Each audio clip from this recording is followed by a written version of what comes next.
Of course, everybody's knickers in a twist that Trump has suggested that we stop Muslims from coming into this country until we can decide how to protect this country before we allow more Muslims into this country. And I couldn't agree with him more. And it's going to take a much different president than the one that we got now in order to somehow make something like that actually take place. Now, remember that the young man that we're talking about in Orlando, that piece of crap was an American. So there are Americans that we've got to keep an eye on as well. But yes, I believe that stopping Muslims from coming into this country temporarily is a good idea. You know, Donald Trump wants to renew his call for a ban of all Muslims coming into America. Temporarily. But this Muslim who committed this act of criminal behavior and a hate crime, I believe what it is, a hate crime, he was born in America, born right here, raised in America, went to school right here in America, elementary, junior high, and high school.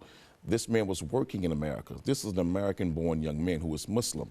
So you can't ban that because he was born here. So the renew the call based on this is a jackass thinking. Because the problem with ISIS, they don't have to come to America. Oh, his parents. ISIS is already in America. Because of social media, ISIS is already here. And you can't stop the Muslims from coming in. All you got to do is radicalize those who are already here. You start somewhere. You've got to start somewhere. And this is where we begin. And that, you can't keep coming up with reasons why you can't do something. And that's what Obama does. We have got to start somewhere. That is a good place to start, Quanell. And then we take it from there and move forward. Matt, let me say to the American people, the solution to the Muslim problem will never be fixed by Americans, not non-Muslim Americans. Why aren't you taking care of the problems in the Muslim community for all of us who say La ilaha illallah Muhammad Rasulullah? We must fix the problems in the Muslim world. The solution to fixing the radical element and the terroristic element within the Islamic community will not come from the outside. It has to come from within. Well, where is it? Now, secondly, why aren't you doing it? But when you have groups like CARE, who I believe initially intended to be very supportive of the Islamic community, they're becoming more political correct statesmen, and they're not speaking the truth about the internal problems with the religion and what must be done. I don't believe it. We have to fix the Islamic problem ourselves. When are you going to do it?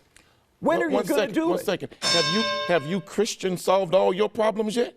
Quanell, look, let's not get into this nonsense. Have you Christians solved all your problems yet? Where we are. We understand what we must do. You're going to ask me when. And that's like me asking. When are the Muslims? That's like me asking you. Muslims going to do something? That's like me asking you, when are you white Christians going to fix the racist white Christians? You won't give me an answer, will you? Because you ain't got one. You can't fix the white racist Christians in America. Oh, I got one. You're going to ask me how we going to fix Muslims and when? I'll tell you exactly what we must do. Well, I'll tell you what. We must make sure we are arming ourselves. We'll fix ours when you fix yours. Let the army and let those that are being paid in this country to protect us to actually do what they're paid to do. And you warmongers will start a war within the borders of America that you cannot win. Oh, I'm not a warmonger, believe me. Oh, yeah, you are.